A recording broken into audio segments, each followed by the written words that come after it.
Welcome back. Let's take you back to Ottawa now, where the Prime Minister is speaking at a National Holocaust Remembrance Day ceremony in our nation's capital. We have is really important about making sure that it gets properly shared around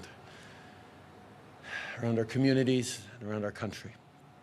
Je veux aussi remercier tous les leaders, politiciens et parlementaires d'être ici aujourd'hui pour honorer la mémoire des victimes de l'Holocauste, une des périodes les plus sombres de l'histoire. Today we mark Yom HaShoah. It is a day to remember and mourn the millions of Jews senselessly murdered in the Holocaust. The Nazi genocide of Jewish people remains the largest in human history, eliminating 2/3 of the Jewish population of Europe. Families were wiped away, and communities that have lived safely in different countries for generations were destroyed.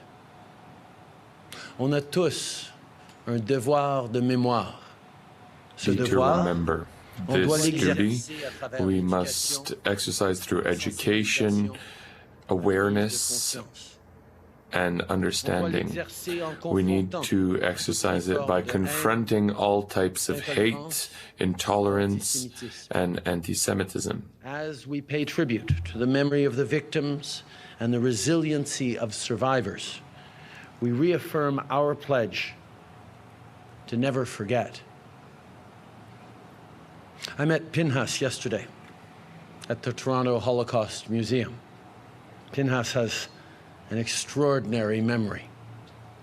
He has contributed significantly to various Holocaust memorials, and indeed is actually contributing to an AI that will help future generations have actual conversations with Holocaust survivors.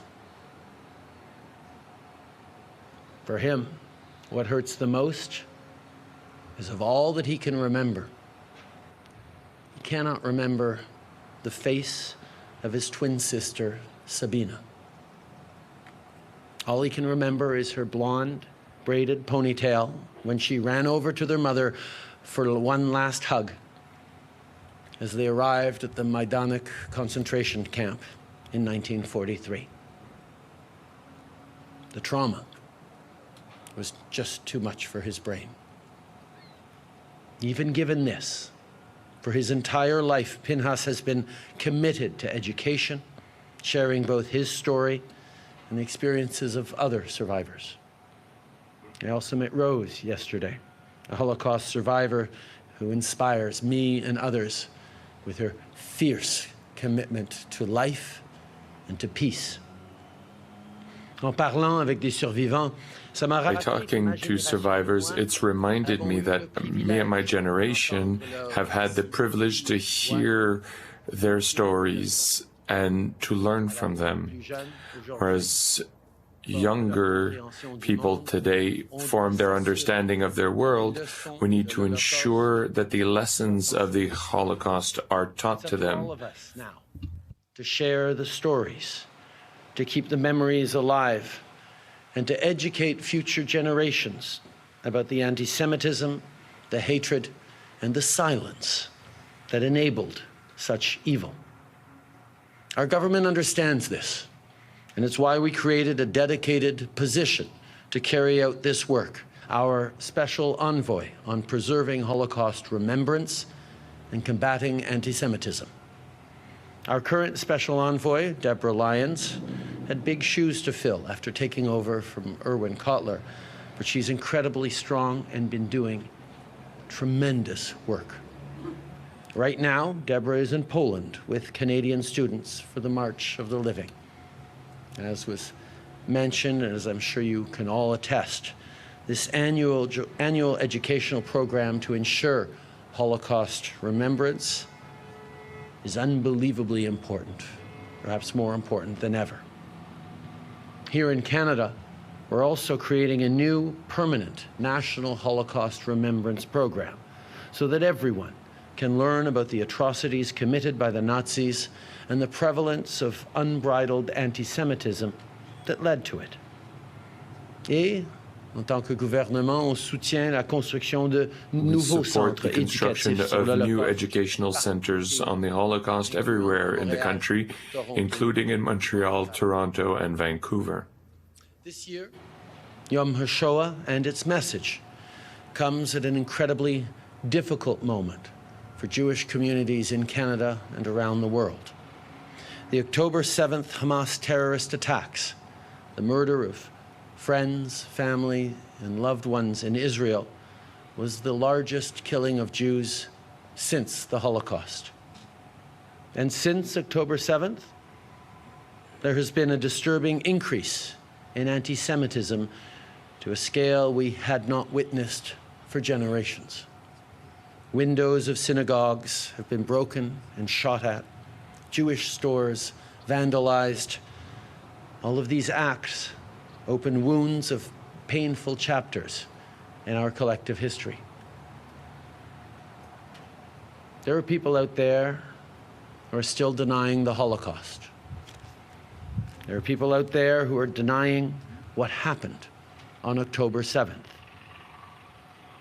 And I know that too often over the past months, Jewish Canadians have felt and have been isolated and unsafe in their communities. People have felt unsafe to live openly Jewish lives in Canada, and that's not right. Let me be clear.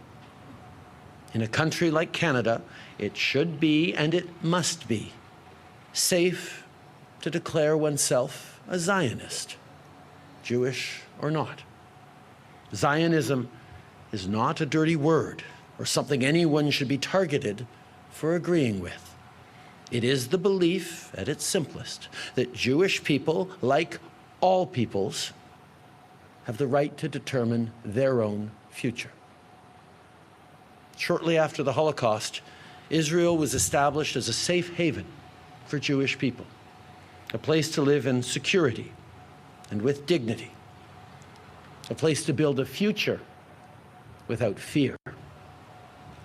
Threatening, harassing, and excluding Canadians because of their faith, their identity, or because they support the Jewish people's right to self-determination in their ancestral homeland is absolutely unacceptable. You can be a Zionist and strongly support the creation of a Palestinian state living in peace and security alongside Israel, a view I know is shared by many in the Jewish community and across Canada. It's my belief, too. Urgent work is needed now more than ever to keep that vision alive, of a two-state solution, of a comprehensive, just, and lasting peace.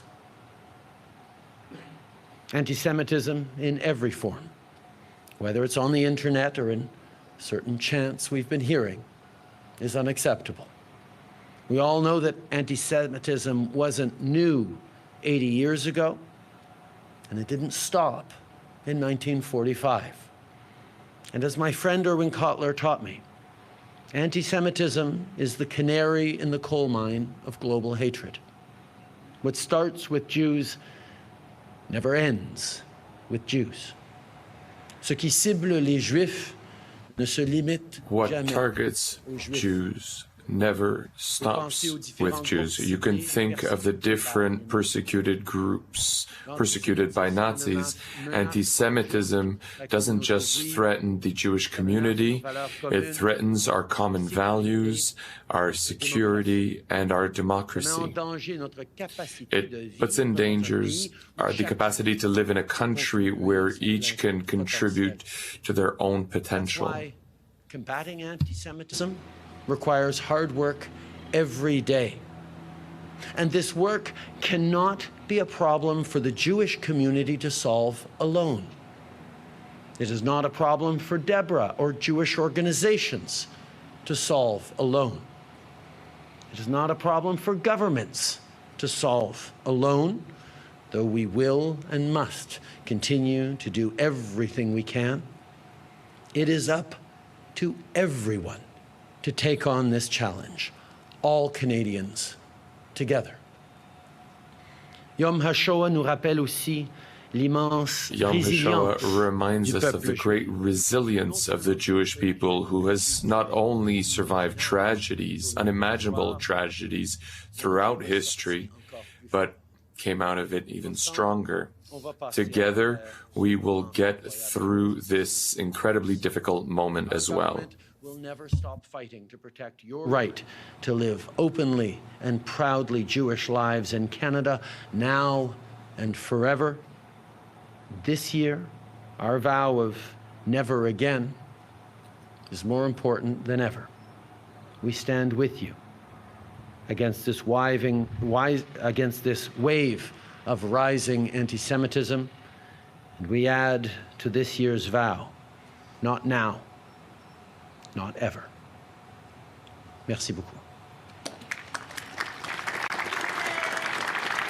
All right, we've been listening to the Prime Minister of this country, Justin Trudeau, speaking at the Holocaust Remembrance Day service in our nation's capital, noting that this is a day to remember and mourn the millions of Jews that were killed senselessly. He also reaffirmed this country's commitment to never forget, and talking about the creation of a new National Holocaust Remembrance program so everyone can learn more about the horrors of the Holocaust and anti-Semitism. Let's go live to Conservative leader Pierre Poilievre, who is speaking now.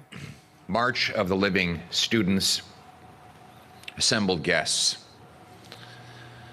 On nous dit que ceux qui oublient l'histoire sont condamnés à la répéter. And to repeat it.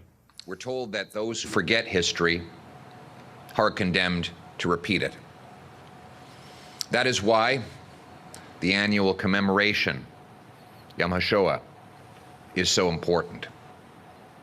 It is important to remember and educate of the ugly, totalitarian ideology of the National Socialist German Workers' Party, which metastasized into a bloody dictatorship, a Second World War, and, as we commemorate today, possibly the most evil attempt at mass extermination of an entire people that the world has ever seen.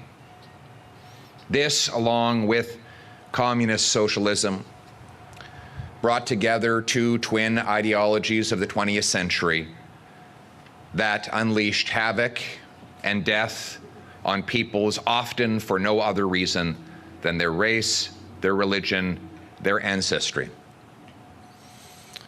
Over 6 million Jews were murdered in labor camps, concentration camps, and death camps. Some of the survivors are still with us today, imparting their stories and ensuring that the next generation learns those stories.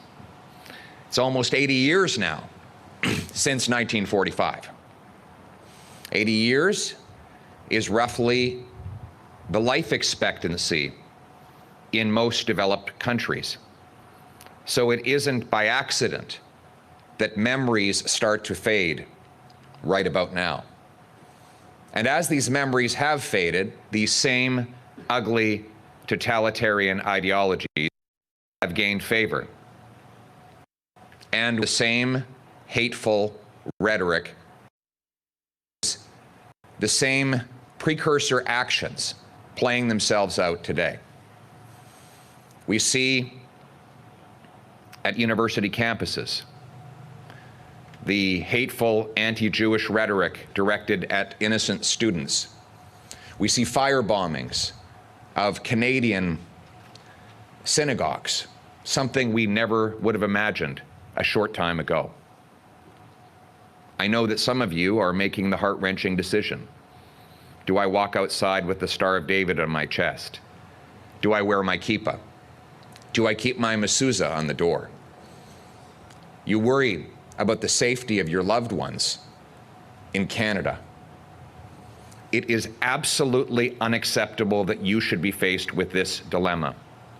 You must be allowed to live fearlessly and proudly Jewish lives, and it is the responsibility of every Canadian, Jewish or otherwise, to stand with your right to do that.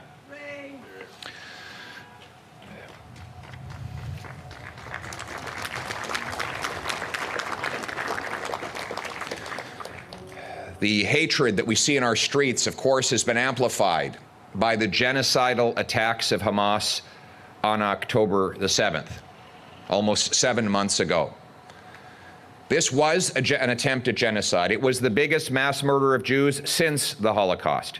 It was carried out by an organization that had full autonomous control over Gaza and enjoyed a ceasefire.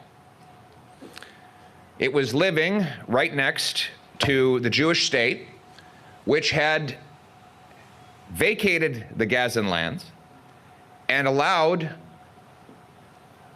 with perhaps some retrospective, we look back on that decision and we look back at what it resulted in. It allowed the Hamas regime to make autonomous decisions in governing that land. And as of October 6th, there was a ceasefire. And then on October 7th, Hamas carried out one of the most sadistic attacks ever witnessed in human history. The only difference between the Nazis and Hamas is that while the Nazis were cowardice and in some cases attempt to cover up their evil, the Hamas terrorists bragged about it, recorded it, put it on display on social media, took sadistic delight in what it had done. To this day, Hamas has said that if it gets the chance, it will repeat the attacks of October 7th. And that is why it is incumbent on all democratic governments to state clearly that there is only one way to end this conflict, and that is for Hamas to disarm, to surrender, and to turn over the hostages, bring them home.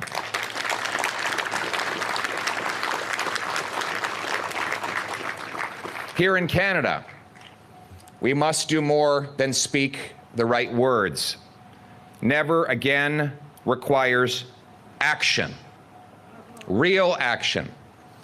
It is appalling that 4 years after the anti-Semitic and genocidal terrorist group, the IRGC, killed 55 Canadians in the PS 752 attack, and 7 months after that same terrorist group helped coordinate Hamas's attack on Israel, the IRGC still operates legally in Canada with 700 agents on the ground. We must immediately criminalize and list the IRGC as terrorists today. We must establish a foreign influence registry to identify all the foreign agents that foment disagreement and division on the ground, and those that work for the Iranian regime must be exposed. We must evaluate Canada's threat assessment of terrorist attacks in light of the fact that we have had terrorist attacks target Canadian shuls. We must remove red tape and speed up access to the security infrastructure program so that we can defend all places of worship, Jewish and otherwise, against terrorist attacks. We must coordinate all law enforcement and intelligence bodies in one unified task force so that they can share information on imminent strikes so that those can be interrupted before they metastasize into a murderous attack. And we must condemn and defeat the ugly 20th century ideologies that are recurring again. It is worth noting that hate crimes between 2015 and 2022 had already risen by over 160%. That is before the attacks of October 7th. In the last year, anti-Semitic attacks are up over 100%. That is double. That means the Jewish people are being doubly victimized. Once with the bloodshed they witnessed in their homeland of Israel, and again on the streets and in their synagogues. This ideology, which seeks to divide people into identity groups, turn them against each other, and preach hatred between the peoples of our country, must stop. We must replace it with an identity, with an ideology that views everyone as an individual, that celebrates their personal character rather than denigrating their group identity. We must recognize that the Jewish people are always the first to be victims of this hatred, but are never the last. And the Jewish people who are here today who asked those terrible questions about whether they can display their Jewish symbols, from this Gentile, I have this message. You are not alone. You have friends. You have friends that stand with you, now and always. Friends that will stand up for Israel's right to defend itself. Friends that will stand with you against the ugly violence and hatred on our campuses and in our communities. Friends that will restore a Canada where you feel safe to espouse your faith in the security of your community. Friends who will be with you as always. I am honored to consider myself one of those friends. To the students who were part of the March of Living Committee. I did the March of the Living years ago between Auschwitz, the first concentration camp, and Birkenau, the most deadly of the death camps. And amid all the horror that history testifies in those places, I saw hope. There I saw young Jews placing stones on larger rocks, rocks acting as the replacement for tombstones that were never able to be laid, with the message to ancestors that we're here, we still love you, we haven't forgotten. Israeli flags blowing in the wind, the Star of David in the sky, as a message to the defeated Nazis, you will not stop us. We are still here. We are still Jewish. We sing the same songs, practice the same faith on the same land as our ancestors over 3,000 years ago. The trash can of history is filled with those who have tried and failed to destroy the Jewish people. And once again, the Jewish people will triumph. Your friends will stand with you in this triumph, and we will say loudly, here and everywhere, never again. Thank you. We have been listening to the Conservative Party of Canada's leader, Pierre Poilievre, on this Holocaust Remembrance Day at a ceremony in Ottawa, talking about the horrors of the Holocaust, the millions of Jews that were killed, and talking about the rise in anti-Semitism since October 7th. We also heard from the Prime Minister, and we're going to bring you those remarks throughout the day.